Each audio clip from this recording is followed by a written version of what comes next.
What is going on, party people? Welcome back to another exciting, intriguing, riveting episode of Do You Even Transform, Bro? Do you? Do you? Do you? Do you? Do you? Some Joining of us me don't, but we'll get tonight- into that later. Well, some of us don't, but we'll see. We'll see. Listen, joining me tonight, man, is a very special group of fellas who are near and dear to my heart. I got Derek B in the building with me. Say what's up, Derek B. What's up, everybody? We got Mr. Scott Rod joining us from down under. Yes, sir. And we got Rusty the mechanic in America's hat. Say what's up, Rusty. I am the rest mechanic. You got to go with Derek first because I keep stealing his catchphrase if you don't. So good job. Good job. Good start. Oh yeah, I was clocking you. Don't worry. I know. I know. Derek, do you have a selfie stick or is that that's your light? That's I'm like, your what are you light. doing over here? I was paying attention to what y'all said. I was like, what are they talking about? Oh, okay. Yeah. I He's, missed that whole he's thing. brightening up his evening. Do we need more Yeah. light? Hold on. Get Get more light in there. trying to He's lighting get the a darkest hour. shine off that forehead. Yeah. No, you looking There good, we bro. go. Looking good, man. Looking All right, good. all right. You never looked so good, bro. Oh, I appreciate it. Excuse I me. thought you got Excuse me. man. Excuse me. Excuse me. Yes. Uh, We don't need all those extra lights, Rusty. We don't need them all. We are our own source of light. The I reflect everything. I will go get my sunglasses right now. I swear to God. Future's so bright. Don't tempt me. Hey man, some of us age like wine, while others age. Well, that's another story for another day. Where are you going with that? Listen, Holy cow! What a start to the show. oh man, we are off the rails already. Right? But before we get into anything, first and foremost, we are going to say this a few times tonight. I know there's a lot of people excited for this conversation. There's a lot of people interested to hear our take on what's going on, as well as the information that we're going to bring. I just want to give this disclaimer once at the beginning, once in the middle, and once before the topic. We will not have any political conversations in the chat, nor will we be talking politics on this show. That's not what we do here. We're not here to ruffle the feathers of anyone and their political party, nor are we here to cause more division than what is taking place. This The is only a politics we get into is whether or not it's appropriate or not to call unaffiliated Transformers nails. Okay, weird, but I'll take it. IDW, bro. IDW. All right, cool. I never read that, so you know better than I do. See, that's why we call you the big brain, man. Look at the big brain on Brad. But I just want to make sure that we drive that point home, guys. We are here to have a fun conversation, which may sting a little bit because we're all talking stuff that hits us in the pockets. However, do not take this as a liberty to light the chat squad up with your own political commentary. This is not what it is for. If we do see it, we will strike the comment. If we see it again, we will put a temporary ban on you in the chat squad tonight. It's unfortunate that we do have to say this, but here we are, and there we go. So we are all intelligent and mature individuals that can have this conversation, have a good time, and not have to pull that trigger. 100%, man. So we love y'all. We want y'all to interact. We appreciate you guys. You're the backbone of this show. So we want you guys to continue to keep us going. So bring the energy tonight, but just keep it light. Got it? Cool. Host, you guys ready to get into our normal shenanigans? Let's do it. All right, cool beans, man. Well, let's go back around StreamYard the reverse way. Let's see. Go Jets, yuck. Let's see. Let's see how Rusty's doing down there. How's your week, man? We're just gonna go at Rusty all night. I get. I see the vibe of the show. That's fine. I can take it. I got. Who are the Jets? I gotta think is this the a Canadian Winnipeg hockey- Jets. Okay, The I'll give you a Winnipeg pass. Jets. All right, I'll give you a pass. Come a little bit of a on, pass. not the New York Jets. I thought you were talking about that ugly green team out east. No. Defensive my coordinator. My boys in blue up here in Okay, Canada. all right, The all right. NHL playoffs have started. The Winnipeg Jets took first place overall at the end of the season, winning the President's Cup. They are going to go for the Stanley Cup this year. Go Jets! Okay, all right. Well, it sounds like someone's excited. You and 5 other people up your I'm way. a, So I I'm, hope I'm, you a, win. I'm a little excited. I'm a little My excited. team's not in it, so I guess you're the second best I know. option. Well, if you could throw some vibes my way, that would be appreciated, I guess. Yeah, I'm too busy rooting for the Pistons, so you can have all the Red Wings. I understand. Fanfare. What am I doing? How was my week? Is that what you asked me? Is that what we're doing? Yeah. So, super excited about the playoffs. Started at the beginning over the Easter weekend. Happy Easter, everybody! By the way, if you celebrate that or Happy whatever. Easter. So super excited about the playoffs, man. They're playing the Blues in the first round, man. It's been some really good hockey for anybody who actually watches hockey. Like, it's been hard hitting and fast and super exciting. I haven't seen hockey like this in a long time, so it's really good to see. Other than that, man, it's been quiet again around the house. Again, was the weather weird for you guys this weekend? Like, our temperatures were like up, down, up, down, Yes. up, down. So Yeah. So I was like out there trying to decide. Like, I switched you're down in Texas. Shut up. I was out there trying to decide if I wanted to swap the winter tires off the car for the summer tires because the temperature looked like it was going to be warm enough, and then the next day it like dropped down to, the type of temperature that maybe you shouldn't have your summer tires on. And anyway, so I did end up swapping them over the weekend. That was like the only thing I did. I was going to unpack the trailer, but it just got too cold. I didn't want to be outside with metal tools in hand and stuff, and freeze my hands off and racking my knuckles off things. So Plus you got old bones. There's that too, right? Like, I have trouble manipulating things now. It's very it's very annoying. Glad you said it. So actually, like, we just been catching up on shows, Heather and I, with stuff like we watched the season finale of Daredevil, which I thought was like, I'm not going to spoil anything, but the episode ended and I looked at her and I was like, does that feel like a cliffhanger, like a season ender to you? And she went, yeah. And I looked it up on, IMDb, and it said that there's going to be 17 episodes. And I was like, I thought they said there was going to be 17 episodes, but now it looks like they're splitting it over 2 seasons. So I guess this is the end of this season, and then they're going to do a second half. Yeah, episodes are like between 9 and 12 episodes.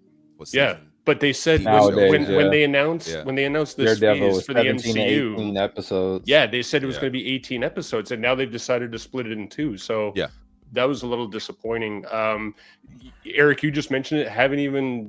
Last of Us has been sitting there. Haven't even gotten a chance to watch it. We were watching Handmaid's Tale. We got caught up on Handmaid's Tale. If you guys have not watched that show, that's a phenomenal bit of storytelling about. It might be a little too close to home now, considering everything that's going on. Yeah, But anyway, if you haven't watched the show, go watch it. It's actually really, really good storytelling. Yeah, it was.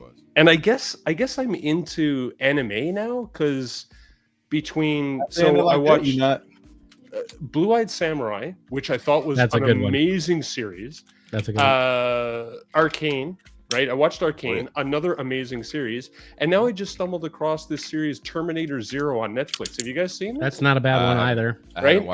I watched like the first 2 episodes, and I'm going, my God, like, is anime the thing now? Because the storytelling in this stuff is just fantastic. Your next one probably needs to be, what is it, Solo Leveling? Yeah, maybe, yeah. And that's like pretty much it. I'm gonna quickly jump ahead into what did we get, just because there's a story behind it too. So for the very first time, I actually ordered something from AliExpress. Ooh, it did not go well. Yikes! Oh man, that sucks. For two reasons. For all of $12, that really sucks. So this was $15, right? And when I went to order it, it actually said that this was the Blockies Optimus Action Edition, so the big Blockies, right? And all the pictures, they had pictures of Megatron and Optimus back and forth, like the flip back and forth as you scroll through the pictures, and they wanted $15. And I was like, that's weird, but I'll take a chance for $15. This is what I got. They plays you. I know who you bought that Be aware of AliExpress. So on the bottom disclaimer, it says, by the way, you get an RC. Stop tripping. Right, So. probably somewhere on the screen where I didn't see it. It probably said it was RC. Anyway, I sent the pictures of this, and they were like, "Yeah, we'll give you a full refund." So anyway, that was my week. There you go, and there you have it. There it was, and there it is. All right, Scott Rod. As usual, we're gonna keep this short and sweet. One, nice to be back. Missed like my first, I think, was it last week? My first, maybe my second. Yeah. I don't know. Anyway, I was your first. I was so sick. I was sick as a dog. You guys heard me in the offline chats hacking away. I was worse on Tuesday night, and so sorry I couldn't be here, but watched you guys the whole way through while I was laying in bed coughing my brains out. So glad to be back. Glad to be back at work. I started my new job a couple weeks ago, so that's awesome. Great company. I'm really excited to be a part of it. It's a super nice company. And then yeah, go ahead. I was gonna say, give a brother $5 since you got a new job. yeah. And then gonna be seeing a couple of you guys in the next couple of weeks. So that's also gonna be awesome. So Woo! that's it. That's what I got. Looking forward to it. Yeah. Yes, sir. All right. The one, the only, Derek. What B? How was your week, sir? The gifted one, really? I just caught that. All right. Well, cool. if I put it in parentheses, it'd be a dig. So I didn't want to do that. So I just left it. Are you changing permanent titles deal. over there? Hey, you relax over here, Go Jets. That almost came down.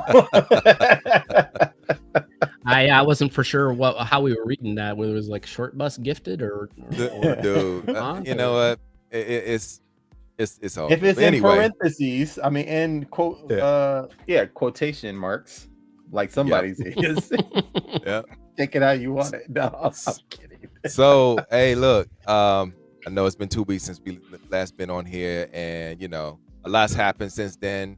And Daredevil was awesome. It was absolutely great. Yes, sir. WrestleMania weekend just passed. Oh, That was also great.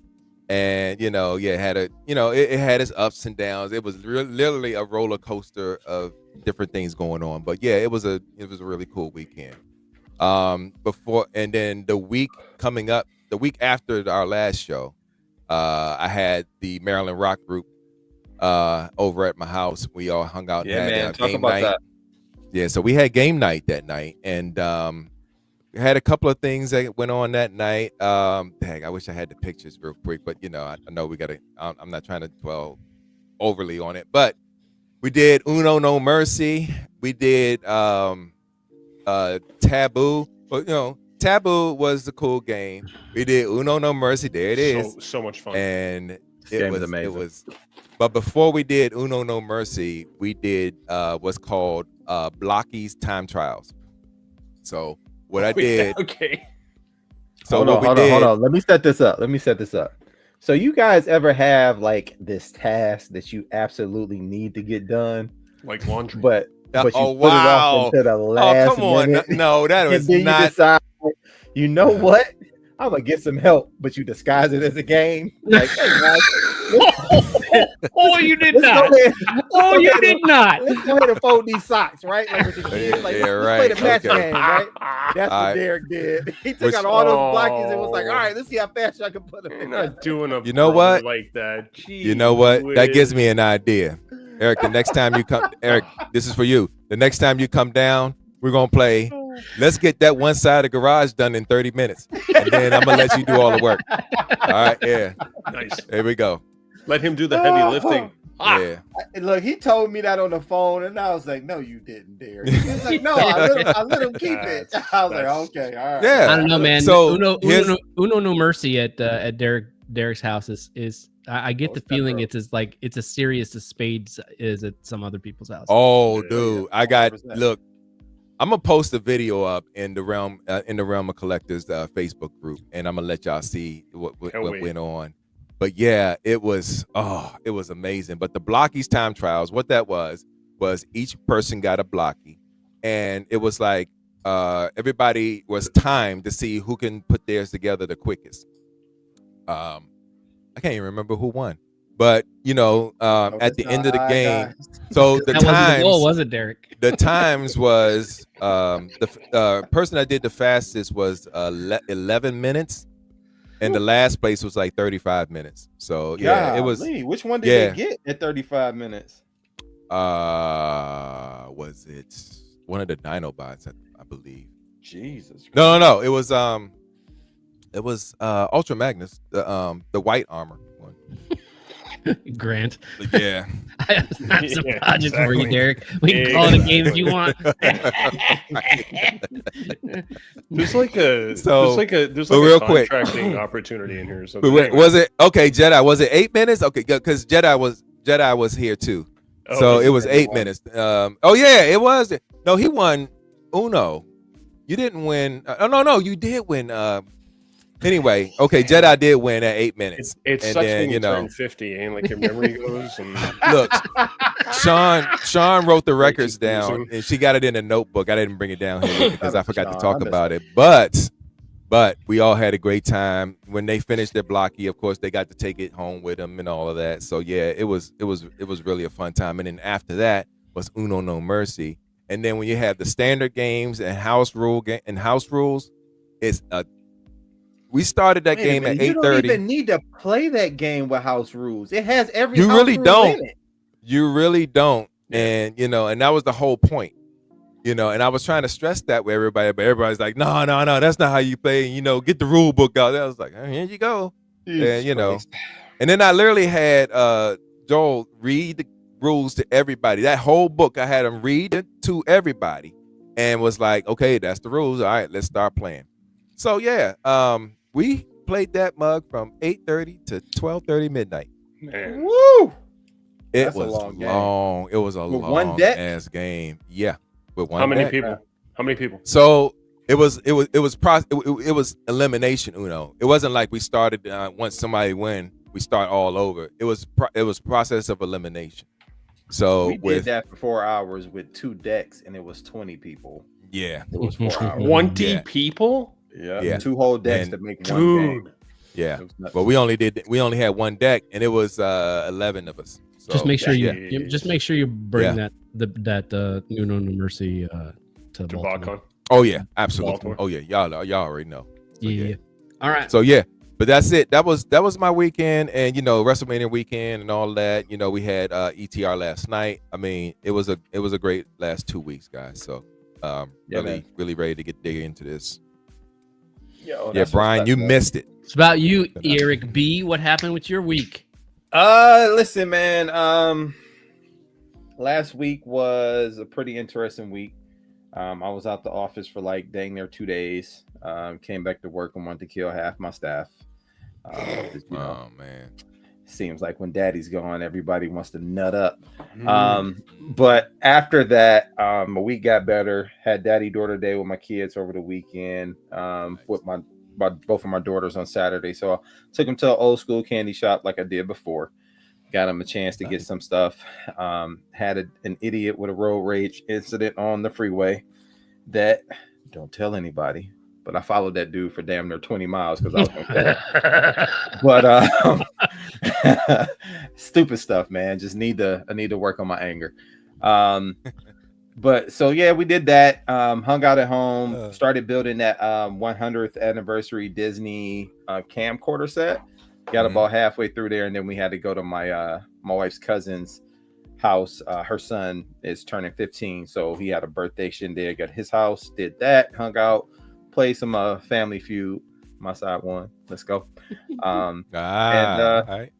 Came home and just kind of chilled out, man. And then Sunday, I hit the backyard, got that done. But I did finish Daredevil, and it's freaking fantastic, man. It's easily a 9.5 out of 10, easily. And I know I said that before in a couple of different outlets, but it's good. It's really good, and it has me excited for season 2 especially after he said what he said at the end. So that gives me hope that we'll see some more Marvel characters jumping in to help him out, more street level characters, which I kind of always gravitated towards. Outside of the X-Men, you know, the street level characters are my favorite. So, and then in case you don't know who I'm talking about, I'm talking like Iron Fist, Power Man, Spider-Man's a street level character, Moonlight, Misty Knight, you know, characters like that. So yeah, they can leave Iron Fist. Punisher, huh? Yeah. What'd you say? The Iron Fist. I hope they replace him because I don't like him. Yeah, I don't like the guy that play. No, he doesn't fit the role well at all. Yeah, At all. I didn't like the way I didn't like the way they wrote the character anyway. So I mean, maybe it's just the Disney. Maybe no, it wasn't even Disney Marvel at the time. That was still right. Netflix. That's Netflix. Yeah. So you can't even blame that on Disney. Nope, not at all, man. But you know, Luke Cage was dope, so I enjoyed that. But everybody else was on point, but that dude. Man. Well, yeah, compared out of the four of them, he was definitely the weakest. Yeah.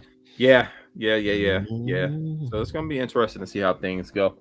Yeah. I'm looking forward to it, but that's pretty much it, man. On that, listen, we got a full chat squad, and we can add some more people. So come on in, get ready, get comfortable. We got one more segment before we get into what we need to get into. But what were you about to say, Scott? Nah, what'd you get? Let's see. All right, so let's see if anybody transformed this week. Let me get it all set up.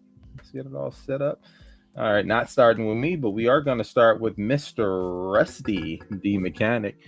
Did you transform, bro? Dude, did I transform? Did you get rid of the jet? You should have kept it there. You jerk. You want me to put it back? I can put it back. I did just, you want, bro. I'm just. I'll come up with something else. Anyway, there you go. I'm in this weird like transforming and non-transforming Transformers phase right now. I think I'm as long as it's Transformers related, it's good. Bring it on screen. It's definitely Transformers related. But I will start with the big guy. I'll start with the big guy. Let's go. That guy is. I haven't even had a chance to like transform him yet, right? But I just took him out of the box. I was playing around with him. I mean, you guys know he's awesome, just like the other two. Very striking. The paint and stuff on this thing, and the articulation is better. Like the hips don't feel as bad, you know, as the other two. But anyway, there's still some stuff on it. I think it's a little off, but it's a great figure. He's in the raffle. Hey, let's go! Don't forget about the raffle. Which, by the way, we're a little slow this month, guys. So if you want to get in the raffle, we still need a whole bunch more entries to give some of this stuff away. We'll talk about that more later. Speaking of non-transforming, we'll shift back to non-transforming. So the MDLX line has absolutely hooked me with Jazz, but the purple and black on this Skywarp and the details, that pops. Man, this thing is just super awesome. Anyway, so I snagged him as well. I went on a bit of a spending spree. This may take a while. What do I want to go on next? Okay, all right. So the blockies thing was a disaster from AliExpress. So I hooked up with my buddy Age at the Robot Scrapyard. I did get the Action Edition blockies. Optimus Prime, right? Haven't even had a chance to open them yet because I just picked him up on the weekend. And Robot Scrapyard also had Megatron 2. So I mean, I could together, right? I had to get Megatron 2. Still wrapped in plastic. It comes with Laserbeak? Does it? That one does, yeah. Oh, that's slick. I didn't even know. Attached to his arm. Right on. Okay, that's cool. Yeah. Apparently, they knew their milkshake brought you to the yard. Do you even blockies, bro? Man, right. New Age. I love New Age because every now and again they re-release figures that I missed out on.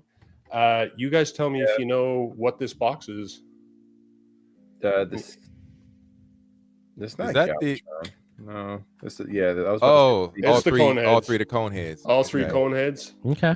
So they re-released those. So I snapped those guys up. Unicron on the front of. I don't know. Well, sometimes they do that with the box art, right? They put like weird pictures on the front that have nothing to do with the actual figures inside, which is weird, right? But anyway, so it came as a complete box set. So I snapped that up. Like this literally showed up a few hours ago. Okay. And what was the last thing? Okay, and this is Derek. Are you ready? Are you ready? I'm ready. Are you ready? Don't tell me. Okay, let me guess. Okay, go ahead. It's something blocky related. No, it's absolutely not. But it's absolutely a transforming figure. It's an official release. It's about time. It's in the raffle. Oh. Yeah. Man. So that's a reason to get in the raffle right there. Exactly. Yes. Exactly. So, Derek, I will tell you that I specifically went out and snagged this guy immediately after you said, "Sir, you have my attention." So I found him. Right, you guys said he was hard to get. You're right, man. It took me a little while to poke around to find this guy, but I found a copy. I snapped him up. He's in the raffle. So if you want this guy, you know what to do. Ladies and gentlemen, I just want you to know, I'm getting in this raffle. I might get in this raffle just for fun of it. Yeah. Anyway, don't let that stop you from getting in. I'll mention it again at the end of the show, right? But obviously, just head over to my Facebook page. I've got the details pinned at the top of my Facebook page, so it's easy to find with all the links and stuff. Helps out Kennedy's Village. Go check it out. That is everything I picked up. I think that's enough. One thing. Nice. Tell me. So I have been critical. I am critical of reviewers. I'm very picky. I only watch one usually. And I was critical even on this show of Rusty's length of his reviews when he first started. All I can tell you is, folks, if you are not watching Rusty's reviews now, you are missing something, because not only has the production quality just went through the freaking roof, Rusty. And listen, I'm not waxing your surfboard here. I'm being dead fucking serious. In the sense that it is great and it's really funny and entertaining to watch, and I really appreciate it. So thank you. Yeah, no, I definitely wanted to do something because I take everybody's feedback seriously, right? And there was a lot of comments about, hey man, like your videos are a bit long, right? They're dragged out, and I went back and watched. So I was like, you're right, and yeah. So and I mentioned it in last month's raffle that it takes a lot of time for me to make those videos in that length. And I'm not really having a lot of fun with it. So I decided I would just go with like more of a short form, around like a 3-minute, easy to consume for you guys. And it's been a blast. Like I've done 2, and I'm working on a couple more. I was chuckling throughout the whole thing. Yeah, and that's what I wanted, right? I was like, man, I got to be able to make this more entertaining and better than this. And there's already a bunch of reviewers out there already doing like 15, 20, 30-minute review videos. The guys don't need more of that stuff, right? So I wanted something else. So I'm glad, like Scotty, I genuinely took that stuff to heart. I thank you guys all very much. I am having a blast with it. I hope you guys are too. So please go check out my channel. It's short 3-minute review videos. I'll stop plugging myself because I'm going to do it at the end of the show. All right, guys. Next. Hold on. I got to address this with Gort real quick.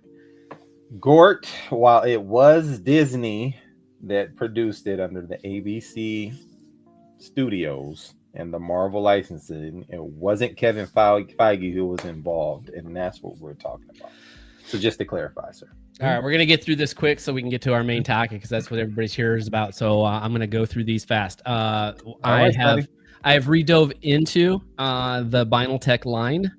So I've been snapping them up. So number 1. Nice, man! I love those figures. So dope. Yep. Number 2. Oh, nice. That's white. Number 4. Man, where are you finding these, buddy? eBay. Number 6. Yeah, I guess so. Oh, Tracks. Every last one of them. Oh, I don't have that Tracks though. Number 10. That is that's Will Jack with the white one. Number 13. Oh, Shockwave. All right. My boxes look different though. Yeah. Well, that's the Vinyltech, right? That's because you got the the Japanese ones.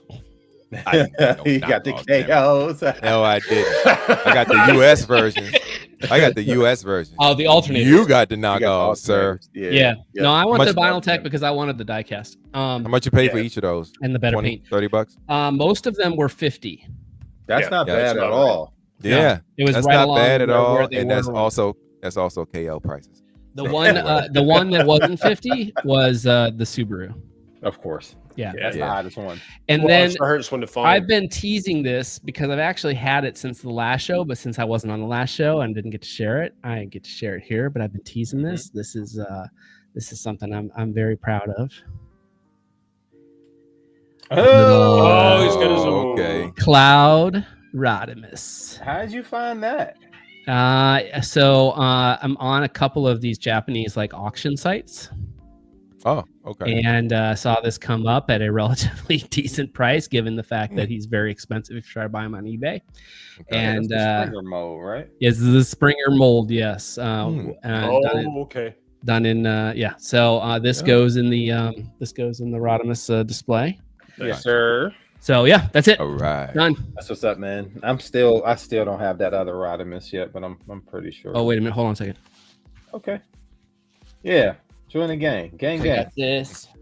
Oh, What are we Alright. even doing Alright. right now? all right. Yeah. Moving on. Oh, no, you got to show the tattoo. No, I thought you was getting ready to show the tattoo. Okay. No. Well, I Oh, mean, okay. yeah. But We trying to Yeah, be the down. Roddy tattoo. I'm just trying to be Anyway. like All right.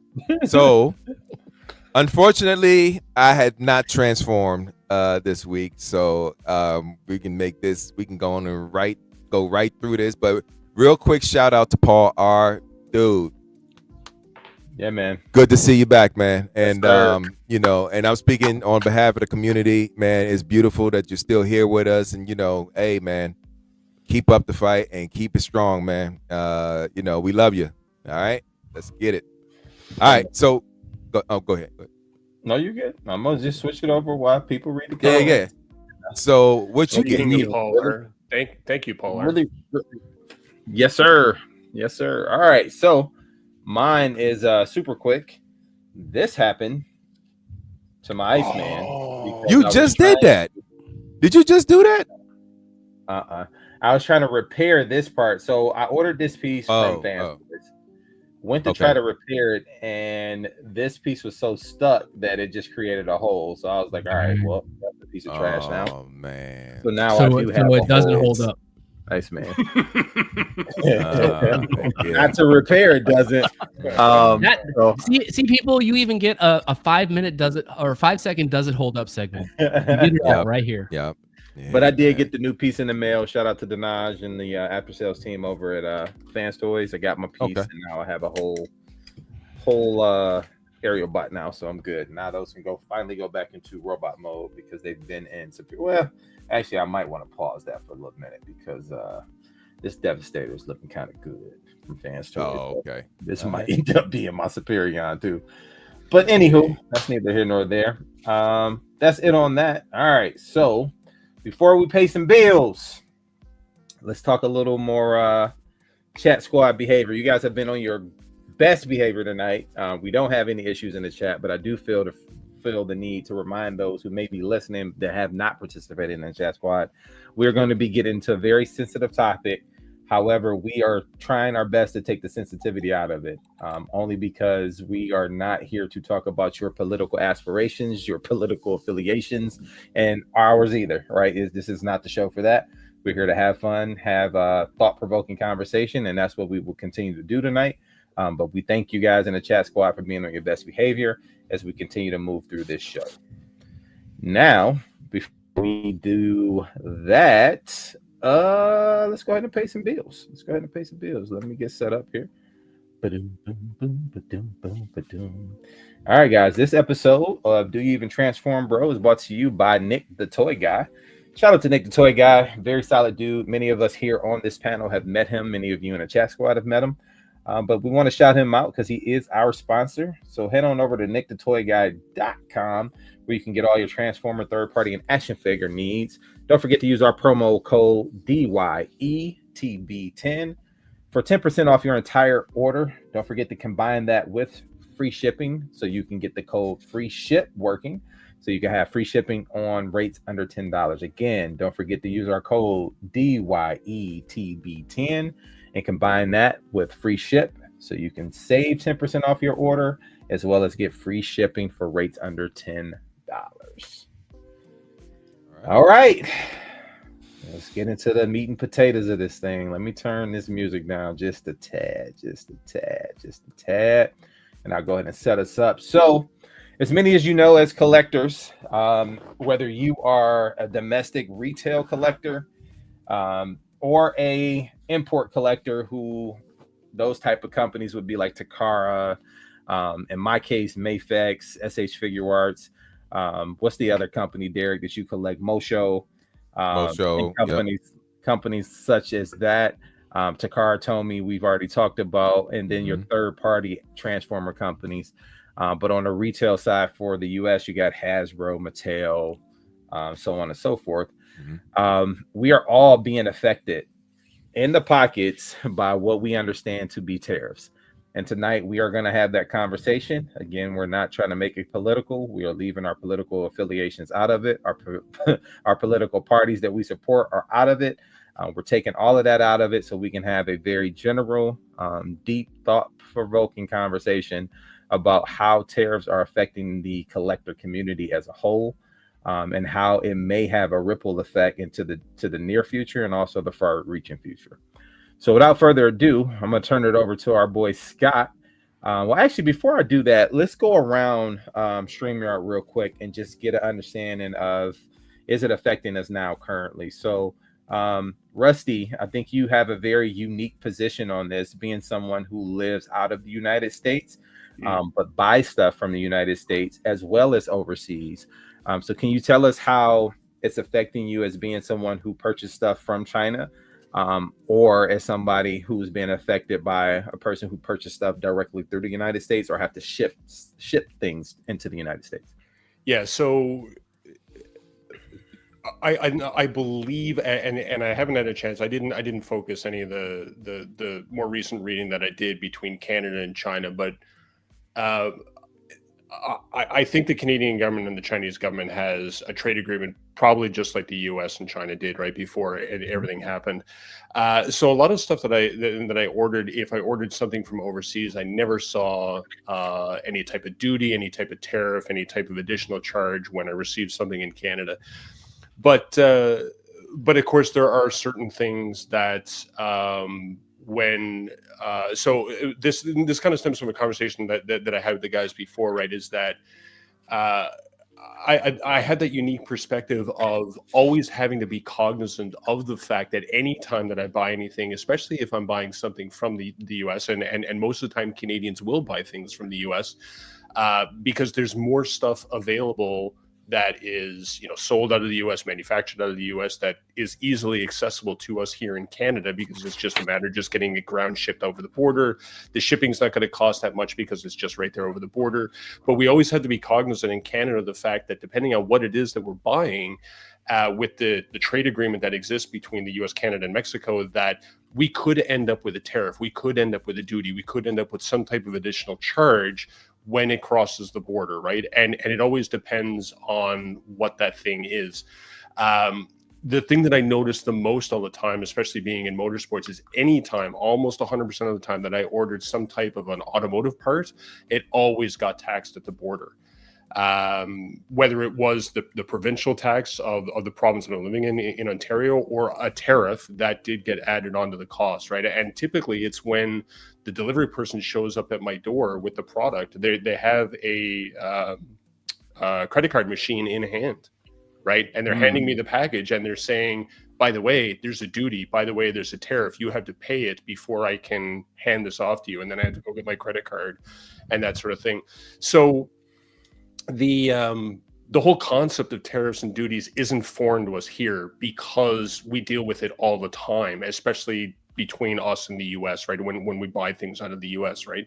So we thought it's important for us to have this conversation with everybody, because for you guys in the US, you don't typically have to worry about this stuff, because most of the time when you're buying something, you're in the US buying from somebody in the US, right? So if there was a duty or a tariff, it's probably already been covered by somebody. And we'll get into the details of how all that stuff works for you guys as Scotty goes through his thing.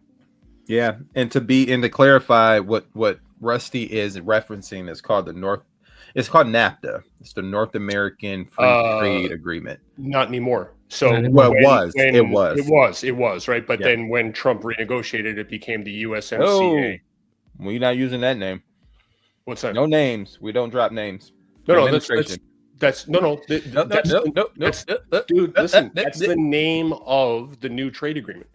I understand. That's all I'm referencing. It's not NAFTA, right? It's no. We say this administration, for the sake of keeping it clean. Not talking about the administration. Okay. All right. Love it, Scott. We ready? All right, who's next? All right. Derek.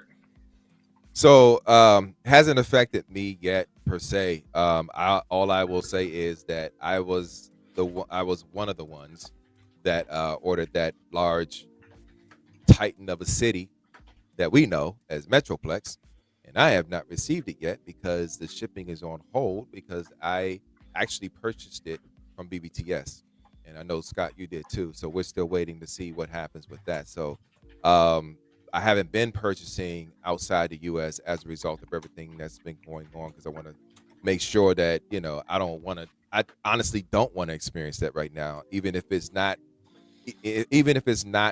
enacted in a sense. I just don't want to feel it right now. So when we get closer to that June date, when they're supposed to be shipping, when BBTS is supposed to be shipping, that's going to determine whether we're going to cancel that pre-order or not. So because don't want to pay that, you know what I mean? So yeah, that's the only thing that I'm worried about right now. Everything else is, it's going to be what it's going to be. And the RoboSim Bumblebee, and that's not coming out till later on anyway. So yeah. Well, I made what we were going to talk about dynamic, so we can actually talk through what the relative impacts of this tariff is going to be on that item. So cool. I haven't had to feel the stings just yet, but I know it's coming because I do a lot of Mafex specific figures, and although a lot of stuff has already been pre-ordered, not all of it's been paid for quite yet.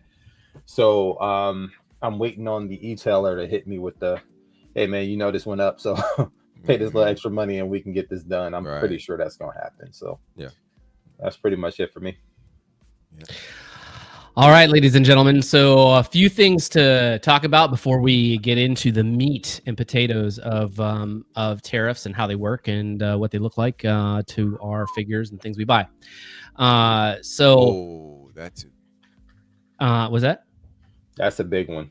Oh yeah, for sure. We're gonna get to that. Actually, it's one of the little cherries we have at the towards the end here. All right. So just ask questions in the chat. If you have questions, we'll try to stop and grab them as we go. But there is going to be a lot here, and some of it can be somewhat dry just because we're talking about numbers and math and dollars. But hang with us because it's going to be. I think it's going to be informative for a lot of people. So just a quick thing. I come from the import trade. I've been doing importing for the last 25 years of my career.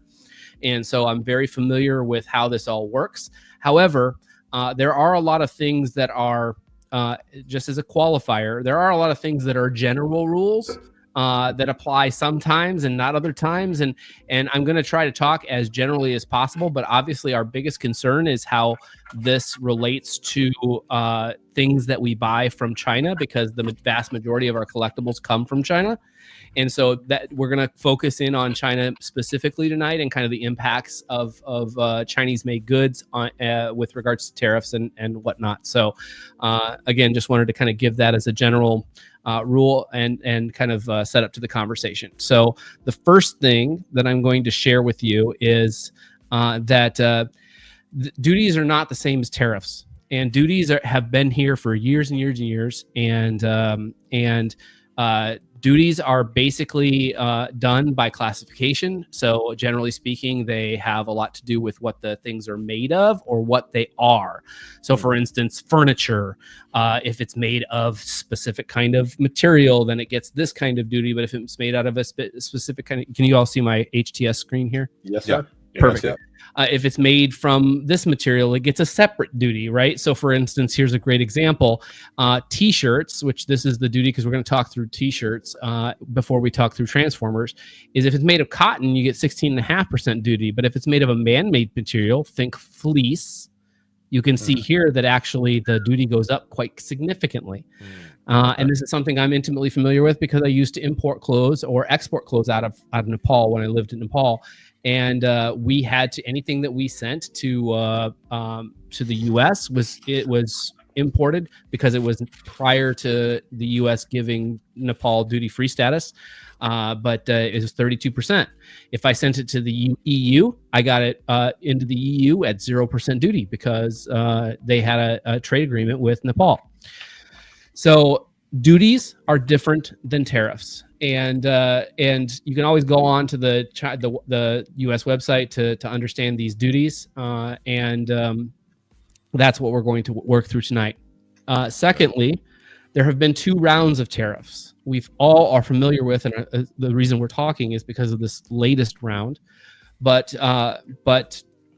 between in 2018-19, there was another set of duties that were put in place and impacted. The 301 tariff actions that happened.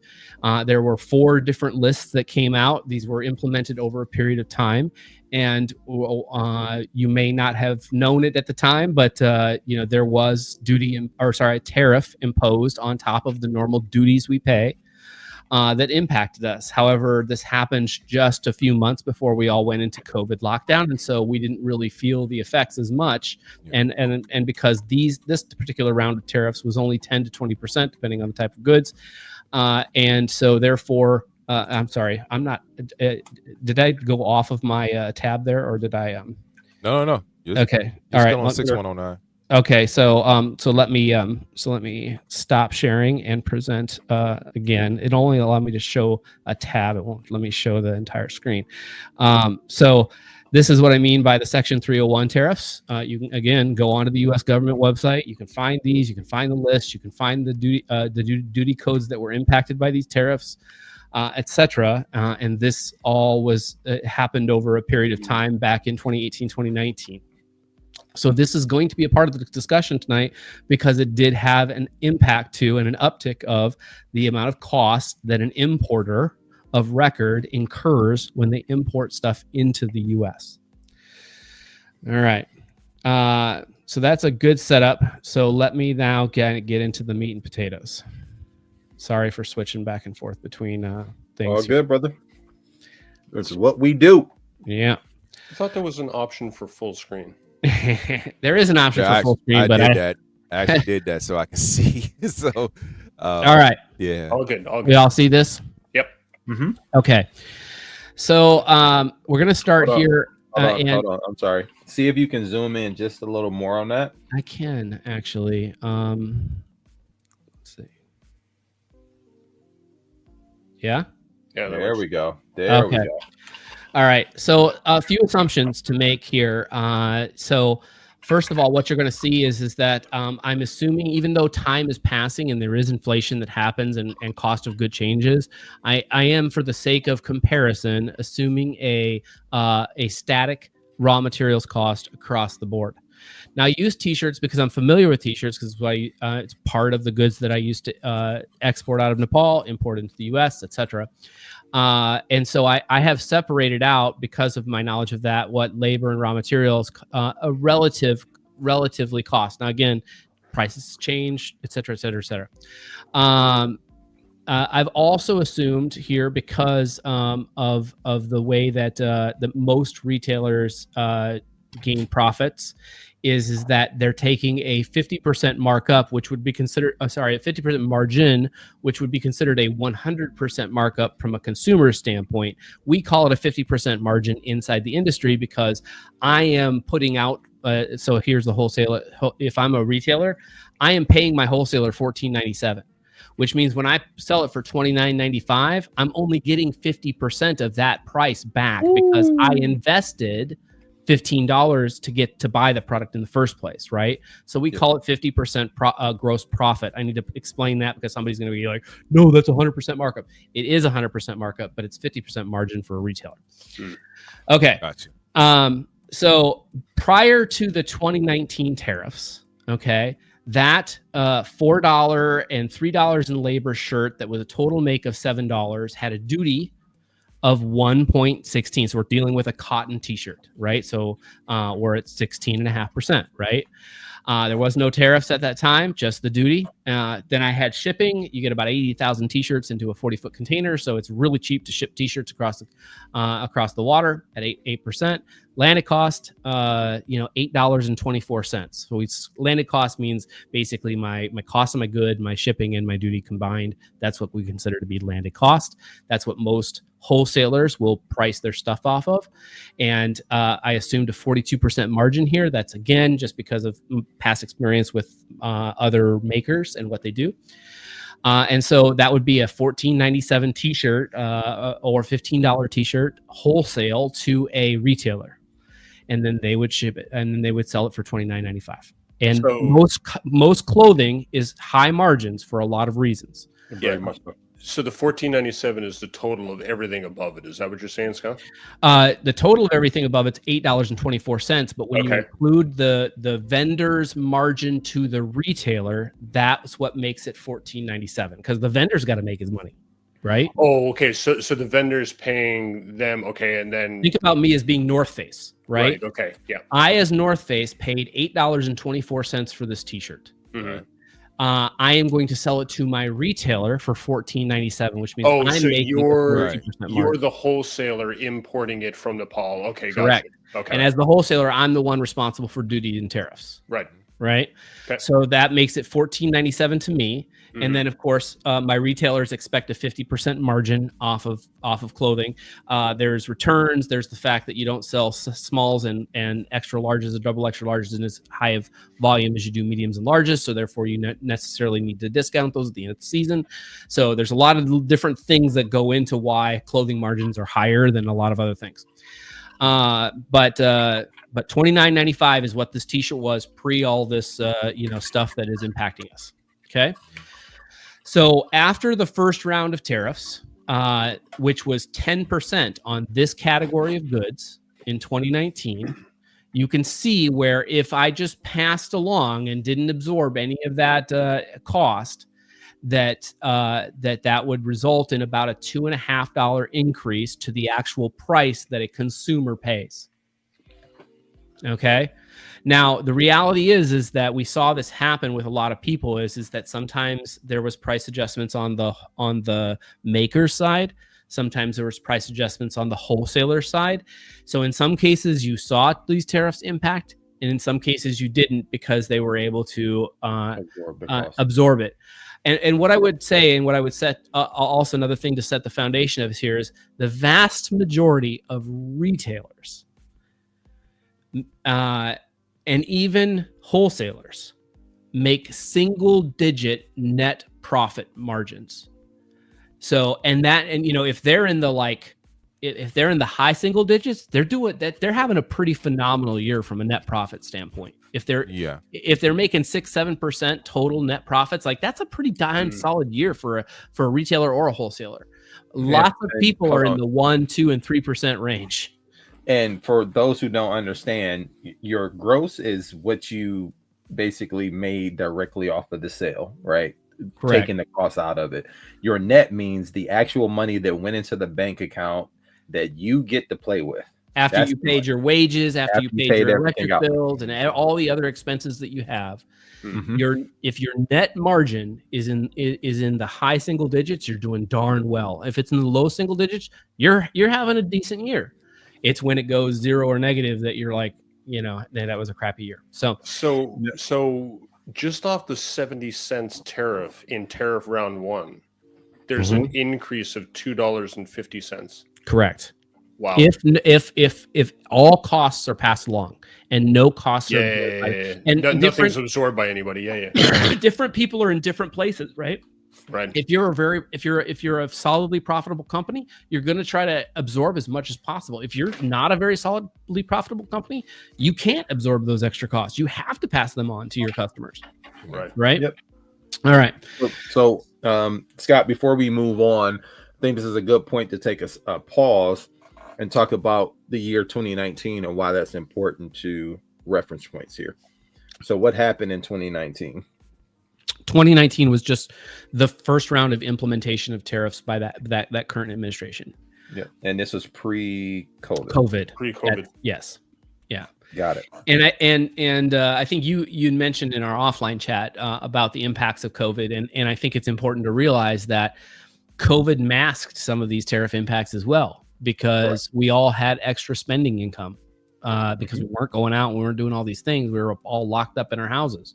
And there was a surge of money being put into the free market by people getting stimulus checks. So you didn't see it anyway. So even if there was some type of cost associated with it, if the company didn't absorb it, you were okay with paying it, because one, you had extra money for not going out, and then two, you had extra money on top of that because they gave you extra money. Right. And then, I'm sure somebody is going to be out there and be like, well, hey, but we did see prices increase during that time. And yes, you did, especially in collectibles, but in other goods too. And there are two primary reasons for that. Number one is that demand outpaced supply substantially on a lot of goods, which then causes price increases. Right. There you go. And then secondarily is that there was a complete shutdown of services, and then as services began to reboot, they didn't reboot in kind of full capacity format, but yet there was this high demand for goods coming across the water, and so suddenly in 2021 there was a huge increase to the cost of getting goods across the water via ocean freight, where I would normally pay pre-2020, I would normally pay about $4,000 per container to get it across the water. And that also varies depending on what time of year you're putting it across the water, right? If I'm putting it across the water in March, it's a different cost than if I'm putting it across the water in November. But, by and large, it was about $4,000. That went to $25,000, $26,000 at spot market rates during 2021, because there was such a glut of goods trying to get themselves across the water because there's such a high demand for goods. There was at one point in time, like 45, 50 container ships sitting at berth in outside of LA just waiting to get offloaded. And then you had this reduced capacity at the port for offloading because of COVID. So it was just this cascade effect, and those two primary factors are what led to those higher prices. They weren't really as much the first round of tariffs. Now, is there? By the way, I'm going to rely on you guys for any questions that might be in the chat, because I'm not able to see it. Yeah, no question. Well, we got two. We do have two. So EVW, Mr. Eric von Wolfenstein himself said Mayfex ships from Japan, correct? And while it is shipped from Japan, the product, like Brink said, is made in China. So can you talk a little bit about that, Scott? How that tariff would basically become a monopoly piece? Yeah, no, technically, and this is where we get into a little bit of fuzziness, right? Technically, you pay for duties and tariffs based upon the country that it was made in. Right. However, there's a lot of games that are played in what we declare through customs. Now, it's a crapshoot if you're going to play games with customs, because ultimately the U.S. government gets its due. And if they catch you and flag you, you're going to be in a world of hurt, because you basically have every shipment that comes through customs be flagged and held up, and it costs you in supply chain because you've already paid for those goods. You wanting to sell them, so getting them through customs in a timely manner is super important, right? So there are games you can play for sure. And there might be some times where you get something slid through that you would have otherwise paid for. Consider that, monopoly bank error in your favor, because the reality is that you should be paying for the duty based upon the country that it is made from. Country of origin. So, right. Then Jonathan Walker, shout out to him, asked me specifically, have I noticed it at work? So not quite yet. There is some scuttlebutt going on. So for those who don't know, I do work in the automotive industry. I work for a dealership where we fix cars. So car parts is a big hot button right now, because a lot of your car parts, especially by me being an import, meaning that I work for a foreign car company, a lot of my parts either come from that location where we're housed, which is in Germany, or they come through Mexico, which is already being tariffed, or they come through what's the other place they come through? Some parts come through China, then come through Germany, then come through here. So they're springboards back to us. Well, all of that stuff has to be declared. So what Volkswagen did initially was they shipped as many parts into the country as they could before the tariffs took place. But anything that was past a certain point, like I just got a transmission that came out of Holland that got taxed. And I'm waiting on a wiring harness that's being made out of Germany. Car is down. It has been down since December. I doubt I'm getting that part anytime soon. Yeah. There is an exception. It's 9903 point. I can't remember what the rest of it is. But basically the exception states that if it was on the vessel, when the vessel is it doesn't matter whether it's a ocean vessel or whether it's an air vessel like a plane. If it was on the vessel by 11:59 April 9th, that bringing it into the country, you would still be paying pre-tariff. Basically only the round one tariffs. And so for it's only April 22nd today, right? Correct. Anything that was loaded onto the vessels by April 9th isn't even here yet. Yep. Right. Certainly air freight, it's already here, but by boat, you're talking 17 to 30 days minimum. Right. Yeah. So it takes time for this stuff to kind of be pulled through the supply chain and actually get to you, because the vast majority of goods are not sent by air. It's very expensive to send by air, and we'll get to that in a little bit. Mm-hmm. All right. Thank you guys for watching. A couple more questions, and I'll let us get right back into it. These are quick. So, are there situations? Well, actually, let's go back to this one. So, MWriter77 asked, "Will this affect small producers? Will we get less toys?" So it's a ripple effect that happens from the consumer all the way back to the maker. So the reality is that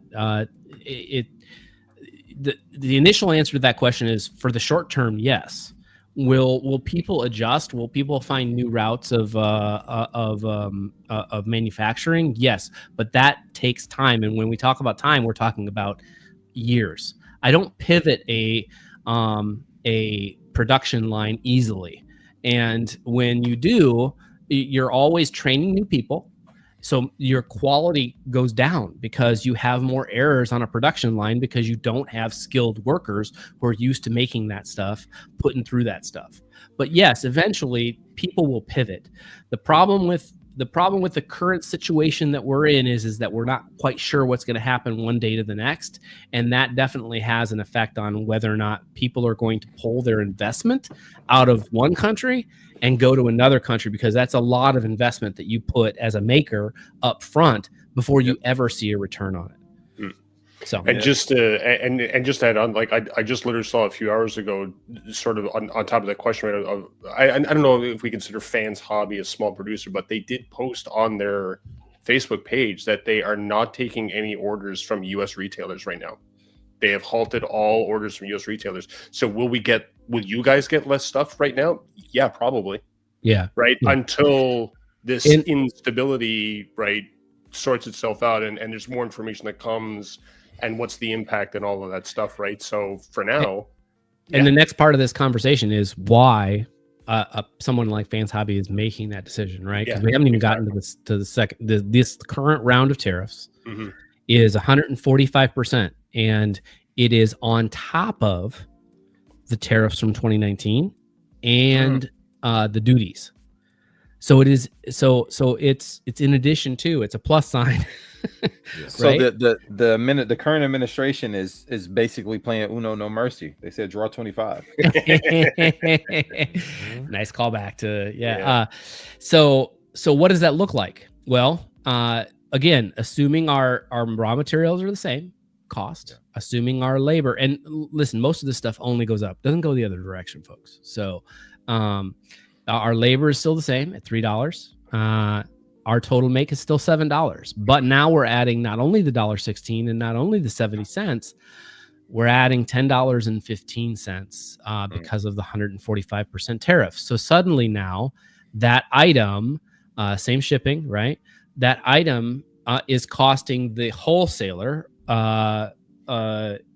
person who, generally speaking, this is somewhat from a point of view of a U.S. wholesaler, because I didn't want to have too much to discuss back and forth here.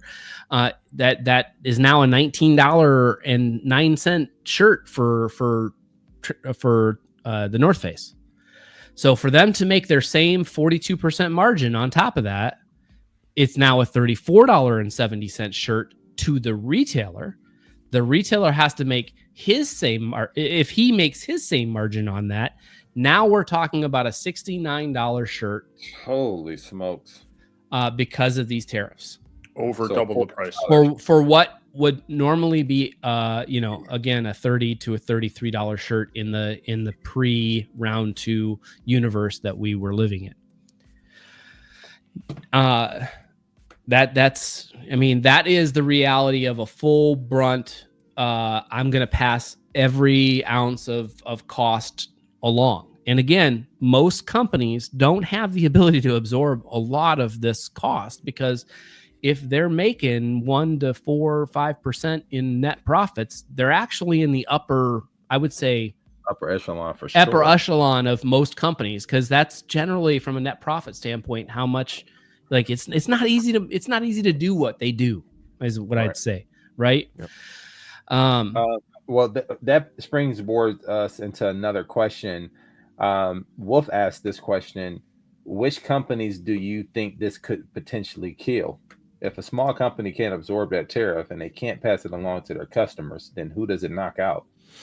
We're going to get into a little bit of that discussion a little bit later. Cool. I would say it's impossible for me to really give that because every company is structured slightly differently, right? Everybody finds their way to save costs here, save costs there. But we are going to get into a little bit of that conversation a little later. Cool. So the next part of this discussion is, well, what if we made it here in the U.S.? Right, because that's the whole point of the tariffs of this round that we've been told is that it is to bring manufacturing back to U.S. shores. So again, assuming raw materials are the same. Again, if they're being made in the U.S. or they're being shipped into the U.S., they're not going to be the same. They're going to be more expensive. But I'm kind of trying to give the benefit of the doubt here, as well as to make the conversation as easy as possible. So we're going to assume the raw materials stay the same.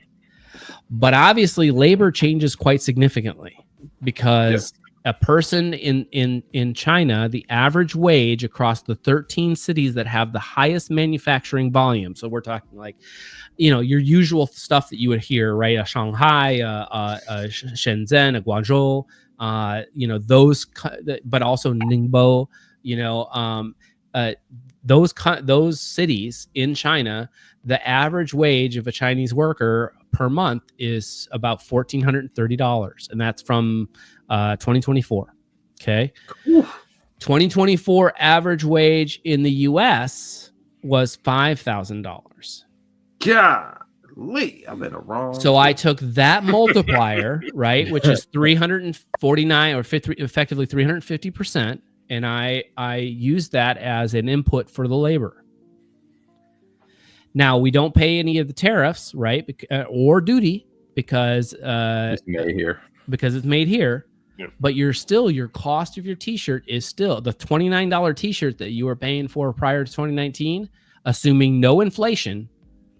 $52.69. Yeah. And what's important to note is, again, the comparison makes sense, right? That the material is the same, right? Mm-hmm. But a lot of the discussions that have come up around all of this stuff is that the materials to make things don't necessarily even exist in the US, right? Right. So the raw material of $4 at the top is probably not correct either.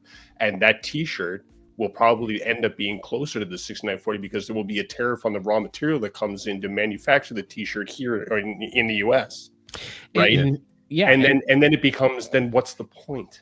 And this is something that it's definitely so far in the weeds. But if I want to buy a really high quality ring spun cotton, like because I have a brand that I want to represent, and I want to represent quality.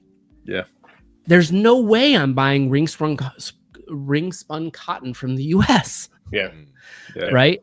It's just not going to happen, at least not for the next several years until they figure out how to do it with quality. How to do it properly. Yeah. And again, you're still looking at labor as well, right? Because somebody has to then make that really good cotton, right? And then those costs go up as well. So we've got great cotton, producers here in the US, but you know what we do a lot of? We export a lot of raw cotton. Right. Exactly. Yeah. To other countries. To countries that know how to make it. Yeah. All right. Here's another question, and this is just to put this in the forefront of your mind, just in case we're going to get to it. Will this lead to broken or supply chain shortages like COVID? That's one. And then here's another quick one. So what are we going to look at in terms of buying items from like places such as AliExpress? Yeah, no, that's a good question. There's a couple things. Number one, what I would say is it's going to, and we already are seeing what I would call supply chain disruption, right? Mm-hmm. Of all the normal paths that this stuff can't travel in the normal paths anymore. You have DHL and other carriers that are saying we're not going to do certain shipments into the US anymore. Correct. So that means that these guys have got to find on that too.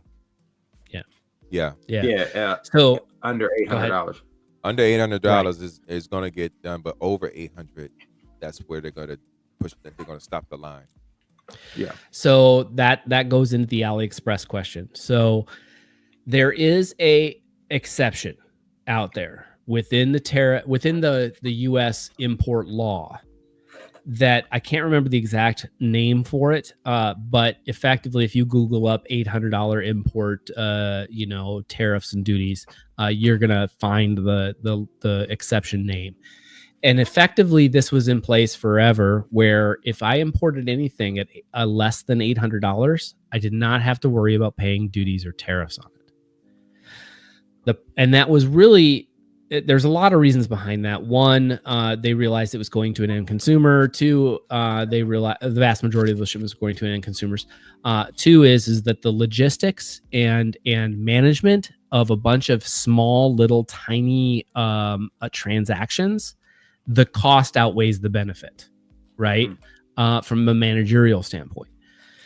Unfortunately, that law or that exception, if you will, was from the word escapes me, but effectively from a government standpoint was put the kibosh on. They basically ended it on the books. Now, does that mean it's still not being done? Like, I'm getting shipments right now from overseas that are not having tariffs applied to them. And again, that's where I say this stuff kind of gets fuzzy at times, is because officially, should those be getting tariffs on them because they're coming over via air and left after the 9th? Yes, they should. But there are systems that are not in place at this point to be able to handle that. And that is largely why you're seeing some of these people say, we're not going to do these, some of these carriers say we're not going to do these shipments anymore, is because they just physically do not have the capability from a logistics standpoint to handle that. So it's going to cause supply chain disruptions. And two, the stuff from AliExpress and other small stuff, like, you're going to get it through temporarily. It just depends on how long these two things are in place, the 145% tariffs, as well as the kibosh on the below $800 thing. Like, we've seen this go back and forth a few times with other countries. Like, things could change tomorrow. We don't know. And that's honestly, that type of volatility is not a good thing for global trade, but it is what it is. So, and just to clarify that the supply chain issues that are going to happen or that are happening, it's impacting the U.S. right? Yeah, because of the tariffs that are in place, right? Like, in Canada, we're not seeing this because our trade agreement with other countries is still in place, right? So we're able to get stuff in exactly the same way as we were before. Are we seeing supply chain issues coming out of the U.S.? For example, Eric talked about the auto industry. Absolutely. because auto parts flip back and forth between Canada, US, Mexico to build a car.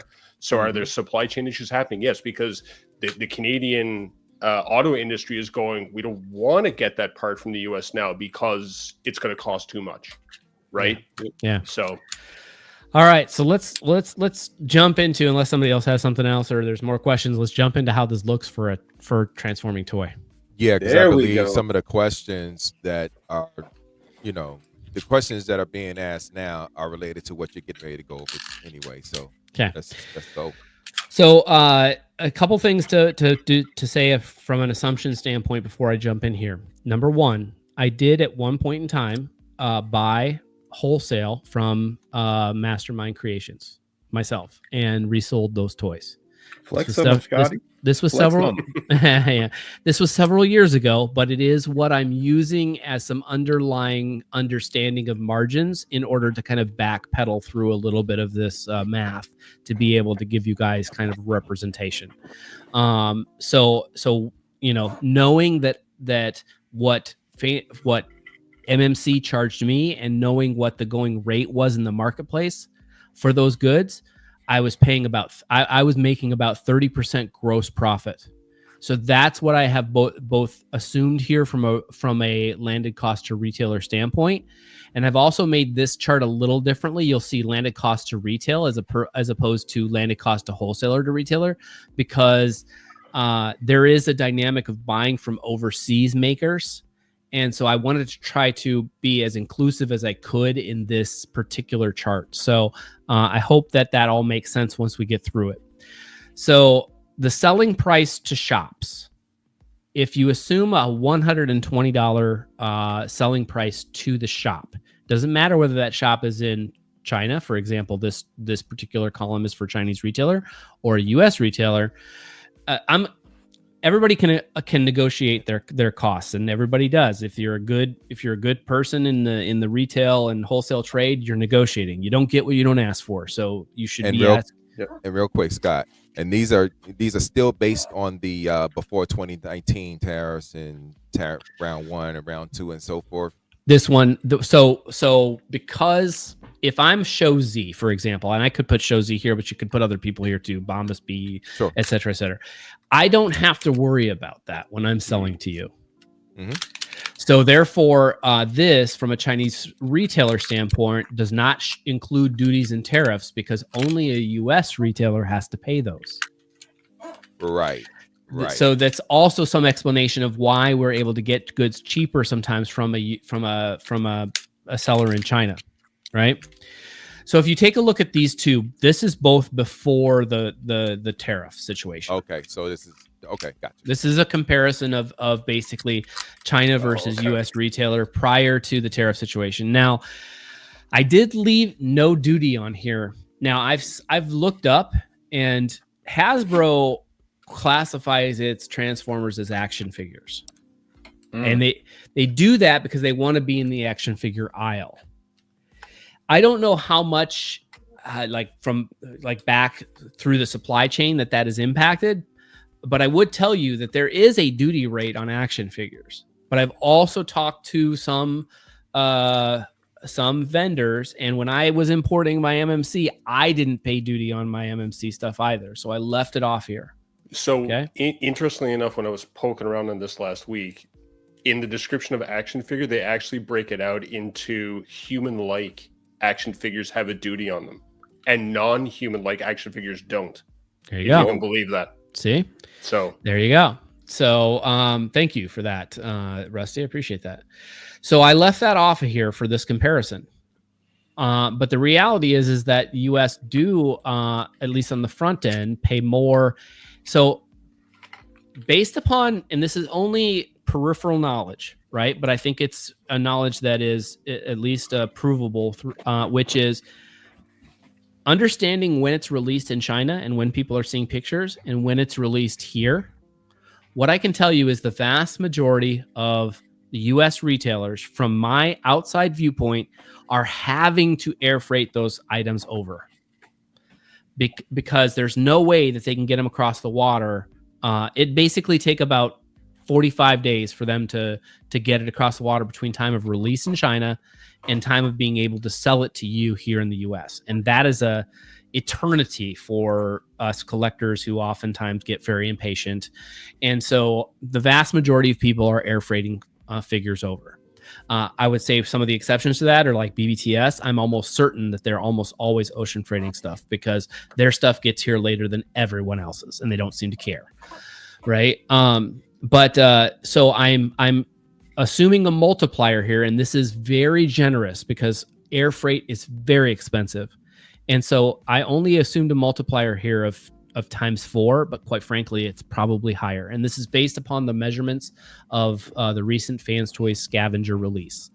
So $2.80, you can see here that just that small amount has a little bit of an impact. But now when we have to pay a tariff, and this is post 2019, now we're talking about a US retailer who has to suddenly retail something for $192 that he was normally able to be fairly competitive with prior to that because of the tariff. Okay. And that's 2019 tariffs. Now here's the kicker. Again, and this is assuming complete 100% pass through of all tariffs to the end consumer. Mm-hmm. This is what your Fans Toys scavenger becomes if both retailer and wholesaler pass through all costs to the consumer of the U.S. tariff. Because look at that second tariff. Right. Yeah. 145% equates to $174, which makes this a $440 scavenger, which I bought mine with my discount from Nick the Toy Guy. So like mine was under $200, but with the tariffs and only that being the only change, it becomes a $441 toy at all the same margins. Wow. Now, I made this thing a little dynamic because what we want to get to is, okay, like for example, Bandit, right? Yep. That's huge, right? Because Bandit has taken so long for it to release, right? So we already know Bandit's going to be more expensive because it's going to have the combiner parts. Mm-hmm. So $400 is the standard retail right now. $400. So that would be very equivalent to what this was pre-tariff, right? Or pre-round 2 tariffs. Yeah. Right. So let's just take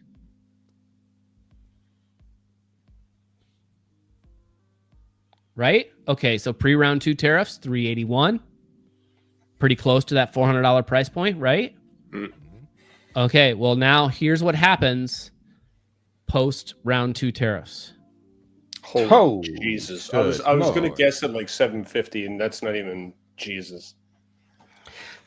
And that's assuming again a 100% pass through, which I don't think is going to happen with most people, and we're going to talk about that next. But yeah, here's a fun exercise. How much was the Metroplex? $1,500 US. Mm-hmm. Punch it in. 1,400. Punch in. Depending on where you get it. I've seen it. Well, how much? Well, it's all about the cost out of China, right? Yeah. So assuming a 30% margin, we're gonna have to play around with the numbers here a little bit. So 1,400 times 30%. Is that what you're after? No, I'm gonna try to. You're gonna let the Google do the Googling. Okay, so we did it. He was though. What was he from Show Z though? Wasn't he $9.99 from Show Z? He was $1,100 bucks. $1,100 So that actually, I'm happy with the $700 then, from a cost standpoint. $2,500 US. And actually, sorry, I was on. Give me a second. He was on, yeah. Yeah, I was on the wrong one. $1,100 from Show Z. Yeah. So $750. Yeah, close about enough. That. Close enough. Yeah. So if I take that and bring it over and run it across. Yep. $2,800. All right. So now we're going to get into what I would consider to be retail math 2.0. And what I would say is that I have met my fair share of buyers who didn't understand this concept.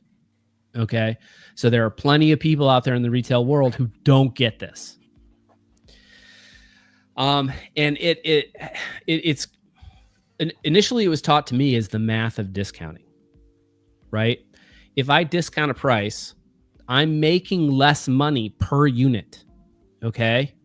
True. And so therefore I have to, and so therefore even a 5% discount or a 10% discount, I have to sell an exponential amount more in order to make the same money, because the reality is that my business costs the same, relatively the same amount to run it no matter what. And so if I discount something and I'm making less per unit, I have to sell an exponential amount more just to make the same amount of money to run my business. So I say that only to say this. The opposite is also true. I can sell an exponential amount less if I'm making more money doing them. So here is what I believe most retailers and vendors, the actual brands, are out there struggling with right now. And I can't stress enough that there's no certainty in this. And so they're literally like licking their thumb and putting it in the air for the wind kind of thing, because it's impossible to know what the right answer is here. But there is some form of how much can I absorb and how many sales are going to be cost by the fact that no matter how much I absorb, I can't absorb it all. And so therefore I'm going to lose sales. Okay. Oof. So let me and then once you're done with this segment, I'll come up with a couple more questions. Okay. So I'm back to what the Fans Toys figure scavenger probably likely cost. Estimate again. This is fuzzy math a little bit, and because I had to backtrack it from the retail cost, and so here is what the gross pre-25 per 2025 tariff gross profit was. Now, the reality is that I, as a retailer, I just need to make sure that I'm bringing in the same amount of gross profit to run my business so that I can pay all my bills and still hopefully turn a net profit that's in the black at the end of the year. Okay. So if I sold 100 of these figures, 100 of these scavengers at that regular, at that pre-2025 tariff cost, I'm making about $57 a figure, $5,700 per 100 figures that I sell. Okay. Now, if I pass through 100% of the costs, that $5,700 turns into $13,200. But here's the problem: nobody's paying $441 for scavenger. Right. So there's no way I'm going to sell that same 100 figures. Right. No way. You can't even sell it. Correct. So what the retailer and the wholesaler have to figure out, this gambit, this matrix that they're trying to walk through, is like, how much should we absorb and still be able to be afloat? Turn a profit. Yeah. And what I have to sell it at in order to not go under, will my customers still show up to pay that price? So I went back to the $57 profit here, but it is, what this is based on is based on this. It's based on effectively them making 16% off of this thing instead of their usual 30%. It would mean that you're still paying $366, where just a few months ago you were paying $194 for. It's just that everybody's kind of eating a piece of the pie. Correct. And I can guarantee you that you still don't have the same amount of customers showing up to pay $366. Never that. As you did for $192. No doubt. Yeah. Well, so Marcellus Proctor asked a really good question. Are there situations where tariffs are waived for a product? And I can tell you The administration did put a pause on tariffs for electronics, certain ones, cell phones and computers. Why? Because they need them more than anybody else. Yeah. And I think and I think the same thing happened with the automotive between Mexico and Canada, right? I think there was a pause there or a reduction or something that happened because they There was realized a there brief was pause, and okay. then there was a reduction and a Yeah. renegotiation, but I still don't know the end game on that Yeah. one yet. So the answer to that question is that yes, there are sometimes exceptions to tariffs being added to products, right? In any country, right? There's Any always industry rules and can go Yeah. to the current administration Yeah. and and make say, their hey, make their case Yeah. for their industry or their specific types of goods being able to be an exception. And there were exceptions that were given in the first round of tariffs. It has been stated in this current timeline that there won't be in this regard. That doesn't necessarily, but we've seen things go back and forth a number of times. So it's hard to say for sure either way. From the collecting standpoint, I think we're in that situation of a lot of the stuff comes out of China, right? And I don't think there's any exceptions at this point to anything coming out of China. So from a collecting standpoint, everything that you guys buy, you're probably going to get hit with something. Or somebody's going to get hit with something, whether it's the wholesaler, the retailer, or even you as an individual. And I think somebody asked earlier, Eric, right? What happens if we buy direct from AliExpress?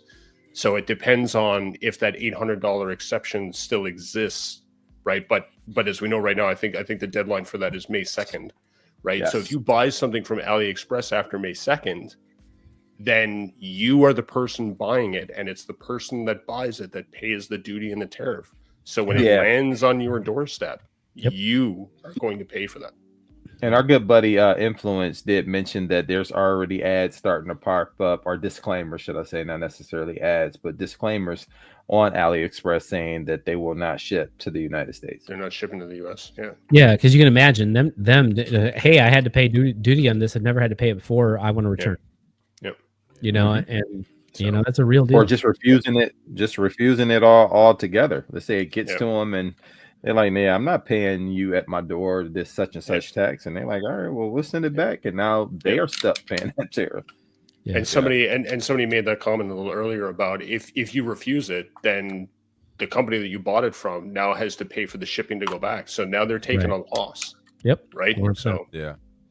And I think this also affects Temu as well, because Temu, even though they have low prices on some of the like tools, materials that you get off of that, it's gonna affect that the same way with AliExpress. So you got to put them in the equation too.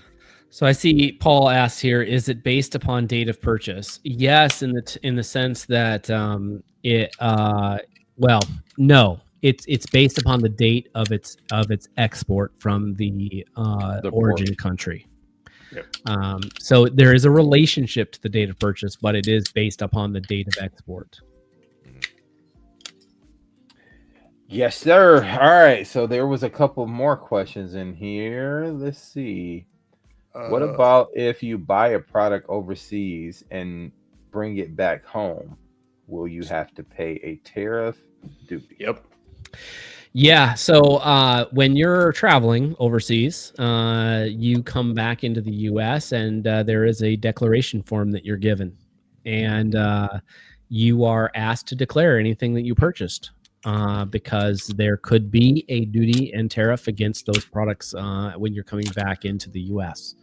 And so I would just say you can be as honest or as dishonest as you feel you need to be on that form, but you do so at your own risk. We are not want you either way. Because once you're flagged, I'm just telling you. There you go. That's it.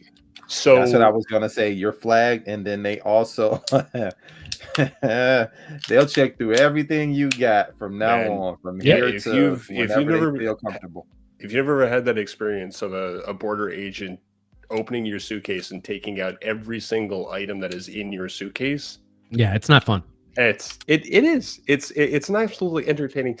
By the way, I do want to point out for all of you who may think about going to TFCon Toronto when it shows up, that as a collector, this is something that you had to consider. If you buy stuff at TFCon Toronto and you bring it across the border and they catch you with it, you don't declare it and they catch you. You don't declare it and they catch you with it, but you're going to get nailed with that tariff if it still exists when TFCon Toronto comes. Or they also, even if you don't get nailed with the tariff, that's the best case scenario. The worst case scenario is they can confiscate. Yeah, they'll take it. Yes. Yeah.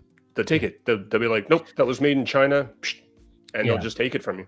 When I lived in Nepal, I worked for a guy who grew up in Nepal, and I would tell you that you have to understand that different countries have different sets of moral compasses, I guess and maybe moral is not the right word for it, but just different ways that they operate. And I couldn't get a business visa in Nepal without paying under the table, right? Okay. So I say that to say this, that the owner of the company wanted me to carry back samples into the US. And there's two ways to do samples. Either one, you don't mutilate them and you pay the duty to bring them back into the US, or you mutilate them by punching a hole in them, so therefore they have no value and you don't have to pay duty. But the reality is you've got a bunch of costs sunk into all of those samples, both material and labor. And so the owner of my company wanted to resell those goods after he was done using them as samples. So he would regularly ask me to bring back those samples, but not declare them. And it was a point of contention that ultimately led to me leaving the company because I refused to not declare them coming through. Because once I get red flagged, you're red flagged. Like, it's full cavity search. Yes, sir. You know, every time you come through customs and our border protect, and it's just crazy. You know. Yep. And Brink also asked a question, and I think I can answer this one for Brink. So all the people who brought stuff at Star Wars Celebration, which this year was in Japan, correct? Will have a surprise bill at the airport. Not necessarily, Brink. Certain tariffs have not gone into effect yet. So I do advise them to take a look and see what they actually have to declare and pay money on before they try to sneak it into the country. Yeah. Brink asked a question earlier too. Who gets the tariff money? The U.S. government. Yeah, that's the U.S. government. A great question. Yeah, the money goes to the U.S. government. Is a different question. We don't know what their plan for the money is yet. No, but it does go into the administration's right pool of funds, right? So what happens with that afterwards? Who knows? Income for the government. Yep, correct. So what else? Oh, sorry, there was one from Jedi as well. When is the price of tariffs to take place anyway? Does it happen at the dealership / store or after the item reaches parcels? Right? I didn't answer that. I didn't put that one up specifically because somebody answered that for him right after. Oh, okay, sorry. No, it's all good. All good. I know there were a lot of questions, right? So I'm just trying to help you out there, buddy. I'm gonna go ahead and take down my spreadsheet here. Okay.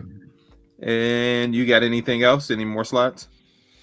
No, that's what I prepared. Wow, some awesome questions. And, very well done there, Scotty. First and foremost, man, let's give him a round of applause for gathering all that information, explaining that very thoroughly. Yes, sir. Pretty awesome. As you can tell, this is one of his expertise. He is a man of many talents. Thankfully, we got him on our show. So yeah, and Howard, the de minimis, which is the name of that $800 rule, by the way. Howard just put in the chat. It ends 5/2. So anything that is shipped out after 5/2 from China will start to incur the or should. Again, there is some fuzziness here. Depending on how an exporter declares and everything else, but in general, yes, 5/2, you're going to start paying for duties. I think it's just important for everybody to have the information and note that, right, as a personal buyer, right, like what Scott said and what he showed it is correct, right? That for you guys in the U.S. and the U.S. retailers, and not even just right again. Toys and all that stuff, but in general, right, that your stuff may become a lot more expensive depending on what country has manufactured it, right, and how it got to you, right? From a personal perspective, it's important for you guys to understand how this could impact you as a collector, that even when you buy it yourself, right, depending on what you bought and where it came from and how much it costs, if right up until May 2nd, if that $800 exception doesn't exist anymore, then when you buy something from Shozi, AliExpress, wherever it came from overseas, when it lands on your doorstep, the delivery person may be standing there with a bill in their hand going, you owe a dump load of money that you're not expecting, right? And then you have the choice of, right, obviously paying the bill or saying, I'm not paying that, and having it sent back. But I will tell you that some shipping companies, and this is just from personal experience again, like DHL and UPS, they always have brokerage fees because they've done some work in regards to calculating what the tariff is, what the duty is, and getting it to your doorstep. So you may still end up with a bill for their brokerage fees, even though you've decided not to accept it. So that's something else to keep in mind as well, is you could still get dinged 30, 40, 50 bucks, depending on how big and how expensive the thing is that you bought. Again, TFCon as well, or anything else, if you guys are going over the border, if you guys are going overseas and picking stuff up, if you're coming up to Canada and picking stuff up, the minute you cross the border, you may have to declare that stuff. And when you do, you may have to pay a duty or a tariff on it as you cross the border, depending on how things are shaping out. So it's important to keep all this stuff in mind for you guys as you're going out there and shopping. I had to deal with it all the time. For me, this is like second nature. When I buy something, I had to go, that's coming from the US. I got to think about when it crosses the border, what might happen to me.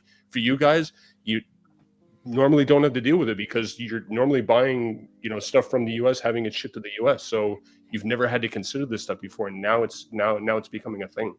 So yeah. M. Ryder has a question there that I'm not quite sure I understand. And so you might have to rephrase it in a different way, M. Ryder, because this one here. Yeah. Do you think that if there's enough? No, that's not the one. Oh, I'm sorry, that's Mike V. Do companies price send tariffs? Yeah, there's enough noise that the tariffs will be reduced or eliminated. Potentially, yes. I mean, hopefully, we all hope for that. Also, before I go try to decipher M. Ryder's question, I just want to say that there are people that have that actually, like, they work in tariff and in customs as their career. And it's because this is not a simple subject. There are lots of nuances, lots of if this, then this, if this, then that type of things. And I've been very general across the board tonight, as much as I can. So I just appreciate anyone's grace. If there was something that in a specific circumstance, it's not this way, that you understand I'm talking broadly and in generally most cases. Yeah. Which is all we set out to do. We'll give our opinions on our own personal matters with this when it comes down to how it's affecting us personally. But Scott did a fantastic job of giving you the facts of what things are and where they are and speaking in broader terms, because that's really all we can do. We're not directly involved in any of these businesses. We don't own any of them. We may have dabbled in them or worked in them in the past. But ultimately, this is just the research that we did, and this is where we got to keep it surface level so we don't have you guys taking this stuff as like hard cold facts. Like a lot of stuff is still up in the air. We don't know, and it just is what it is. Yeah, it's changing day by day. So one thing that I think he did rephrase the question, and I think I get what he's saying, and this is also asked earlier, so I'll chain that in as well. The company's price and tariffs. The company's pricing tariffs before they actually go into place. Pricing the tariffs before they're adding the price of the tariffs in as it being shipped. Go ahead. Okay. So it completely depends on when the goods are leaving the country, that its origin. So I spoke earlier about a 9903 point something exception rule. Basically, it said anything that it was loaded onto the vessel of departure, the final vessel, before leaving. Because effectively, I say that because a truck could be a vessel, but they're talking about the vessel that's leaving the country. So that in turn must be either the boat that it's sailing on or the airplane that it's flying on to get to the other country. The vessel of departure prior to April 9th at 11:59 p.m.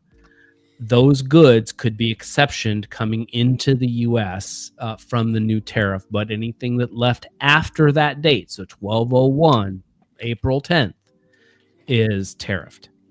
Well, it's interesting to bring up the truck, right? Because then that brings in the Mexico-Canada thing, right? If something got put on a truck after April 9th, Correct. that could be happening right now between Canada and Mexico, right? Correct. Those tariffs were a lot less, so there's a lot more that can be absorbed, but yeah. But for the stuff coming from China, yeah, you're right. Like that stuff hasn't hit your borders yet, right? But it's soon. And it's worth stating, you haven't seen the effects of these tariffs yet, because there are very few products that are brought over via air, and so anything that left on the 10th of April isn't even in the U.S. yet. It's still out in the You're not going to see those price increases until mid to late May minimum. Yeah. And that's also like people are holding out hope, right? They're holding out hope that something changes with the tariffs or whatever have you. And I can tell you, your retailers and wholesalers are holding out hope more than any of us are. 1,000%. Because none of us, our livelihoods are being affected by this. Their livelihoods are. I'll give you an example of a story that I saw on, I think it was a Facebook reel, but it was a girl, and she has a small company in the U.S. and she orders fabric from overseas, from China, right? And she uses this fabric to make, various things, dresses. Let's say she makes dresses, because she didn't actually say what she made, but she said that she ordered $30,000 worth of fabric from China after the tariffs went into place. And at the time, she didn't know, but we know now, right? But at the time, she didn't know, am I going to have to pay 145% on the $30,000? I don't have another $30,000, right? I've already spent the $30,000 to get the fabric shipped over, right? It's not, and this kind of leads into the HasLab question, right? Because somebody asked, like, what's going to happen to the HasLab stuff, right? So it's the small companies in the US that are going to feel this the worst, right? Because they depend on their materials and stuff coming from cheap manufacturing sites like China or whatever, right? So the countries that have these tariffs. Hasbro can probably eat the cost of the tariffs that might hit any HasLab product that's currently right out there that will eventually be manufactured in China, that will eventually be shipped, right? It'll be after the April 9th. It'll be after the May 2nd, right? So HasLab will probably go, well, you guys already paid your money. You guys already supported the project. And then this stuff happened. We're not going to pass that on to you. That right is not in good conscience, I guess, or whatever you want to call it.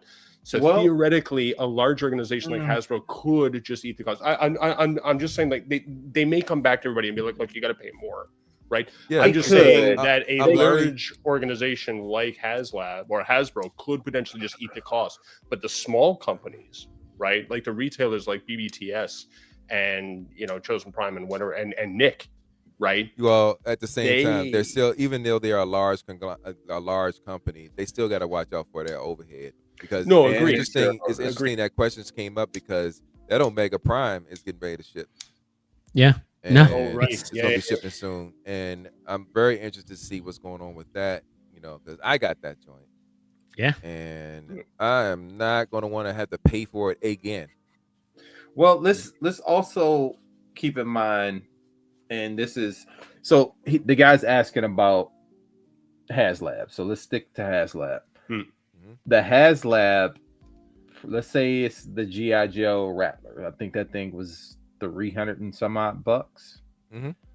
If you go by the 142%, 145% tariff on that thing, you're looking at almost $800. Now, granted, yes, many of us have paid for this up front, but Hasbro doesn't have this. This is not in the States. This is, and it's not shipping directly from China to your doorstep. So it's gonna get taxed, and somebody's gotta pay for it. Yeah. And that's why, like in the news, HasLab and Mattel have both absolutely freaked out. Right? When the current administration made this announcement, because they're like, you're gonna kill us. Yeah. Right. And this very well could. Think about it. Hasbro only has 2, sometimes 3 HasLabs going. This could completely wipe them out. They have to make good on all of those orders, and they don't charge anybody for it. I mean, it may not wipe them out, but it will make a huge loss for them this year. So let me throw this out there. As it pertains to Hasbro, there is a very large portion of their business that is to Target, Walmart, and Amazon. If I am any one of those companies, I am buying my goods FOB China. Meaning that I, as the retailer, am the importer of record, because I never want those goods to go through the if I'm a wholesaler and I'm bringing those goods into my warehouse, I'm using my expenses to pay for that. So I'm the importer of record and I'm paying the duties, but I'm also having to pay for the expenses, which goes into my markup to the goods. So as a retailer, if I were Walmart, Target, or Amazon, they would 9 times out of 10 be buying their goods FOB China, meaning that the company never touches it. They're the only ones that are paying the goods. It just means that they're going to reforecast how many pieces they believe they can sell and reduce their orders by that much. Yeah. Right. Now that works for your Marvel Legends and your G.I. Joe Classified, and let's just say Lego, because they're coming out of Denmark. And I think they're at a 32% tariff or something like that. Anywho, that works for them. Yeah. So what about HasLab? So I think that last scenario that we went through, right, where the vendor or the retailer absorbs some of it, because the retailer is HasLab in this case, I do believe, and again, this is just my opinion, it has nothing else to do with that, but based upon the makeup of Hasbro's business, if I were internal with them, one of the things that I would be weighing is that customer goodwill. And the ability for me to launch successful HasLab campaigns in the future, knowing that this is a reality. I believe that Hasbro will shoulder very much or all of the burden, because as a percentage of their business, this is a super small percentage of the overall. Yeah, you're not wrong. But that's only Scott's opinion. I mean, Brink made an interesting comment, right? Is that just like you guys are seeing certain companies just say, we're not going to ship to the US, we're not taking orders from the US. HasLab may just say, we're not having another HasLab until this calms down, until we figure this out, right? Until this goes away. And that would be a completely reasonable approach. I agreed, 100%, right? Like, why would you put yourself in that uncertainty again? Trey put up an interesting question too. He said, do we think third party goes on hold? I think we're already seeing that, Trey. Right? Is that, again, like Fans Hobby announced today, they're not taking any US orders. Right? So for the US, notice what he's saying.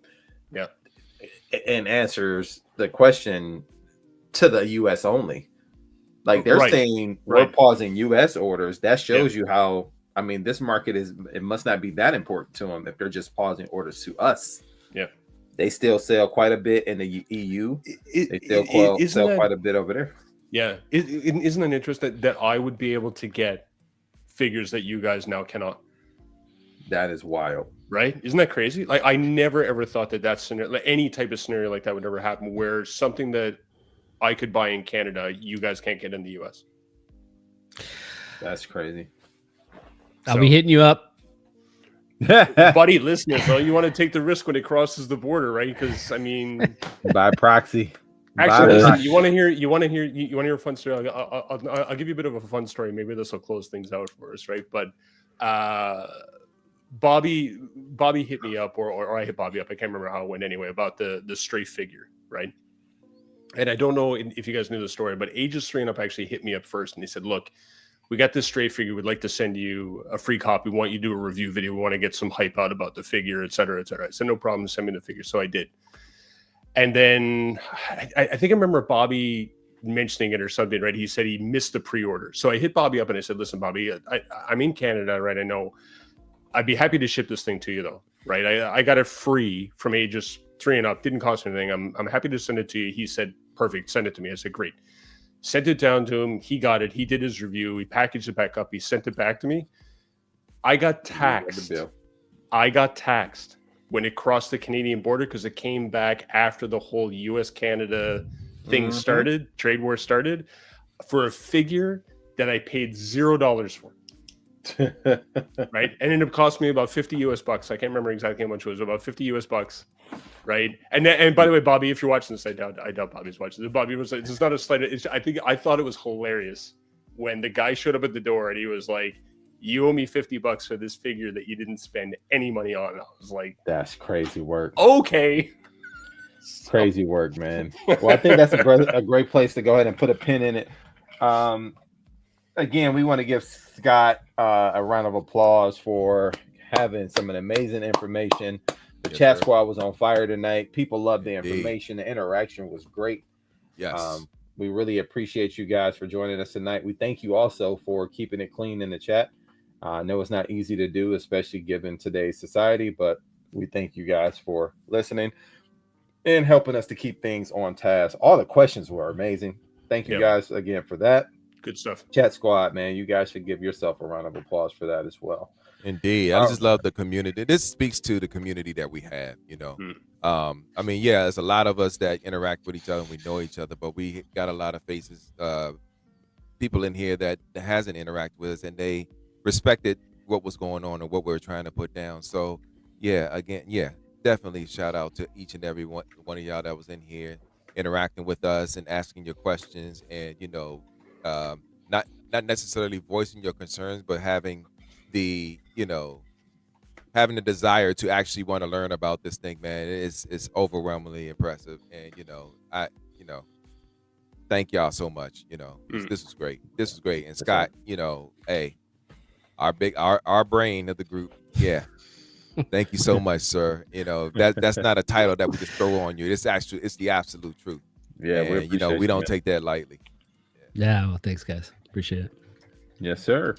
All right. And also, thank you, Rusty, for the Canadian aspect of it. Yeah, absolutely. Thank you. Yep. Well done, man. Listen. You guys have a unique position there of the operation, right?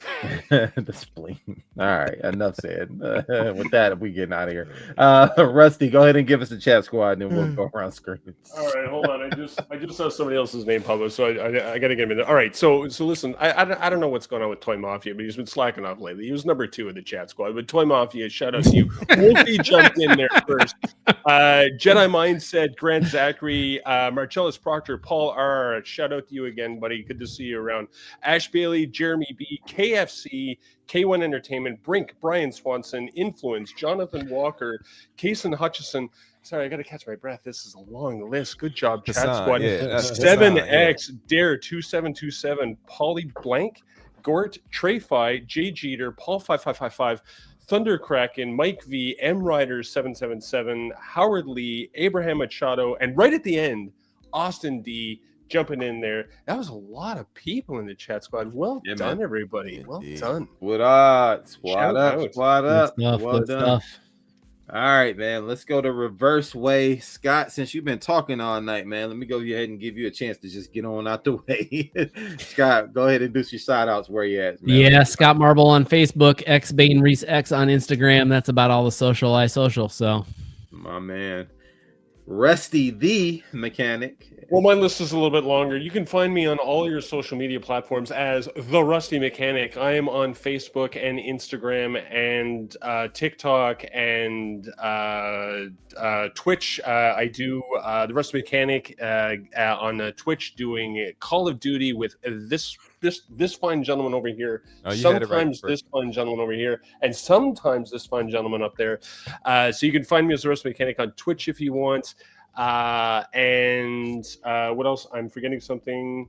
And my other 2 YouTube channels, and I'll be more active on the Rusty Mechanic Drives as the motorsport stuff starts to open up as the temperature warms up here in Canada, so you can check that out as well.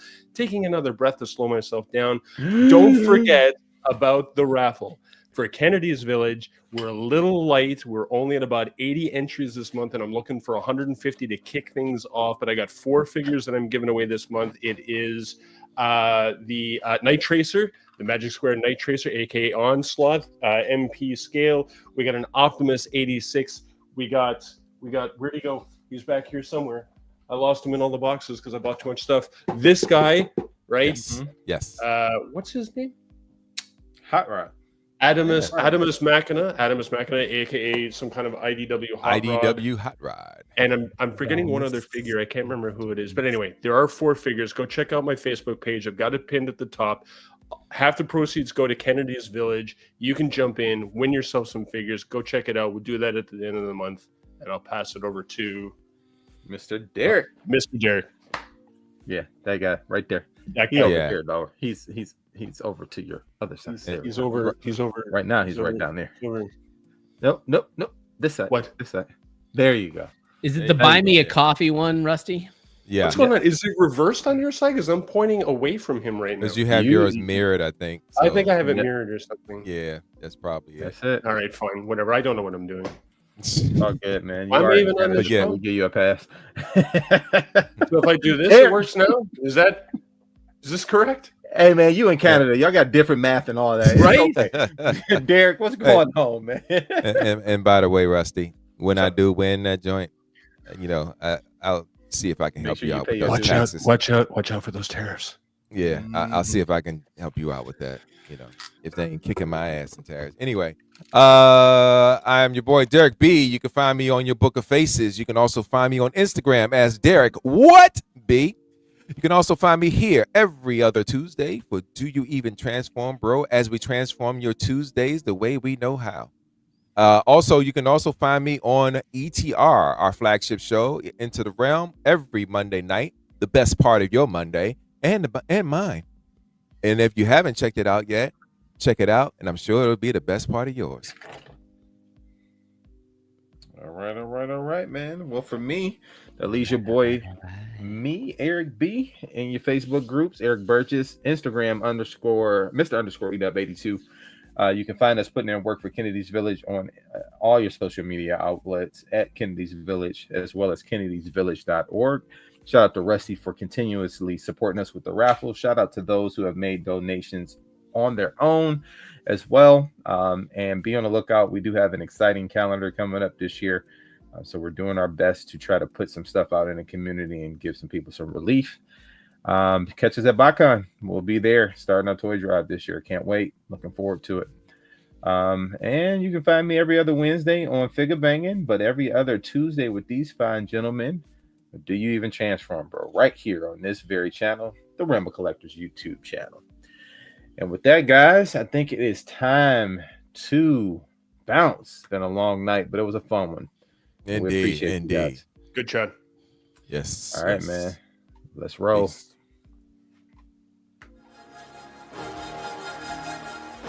Say it with me now. Round.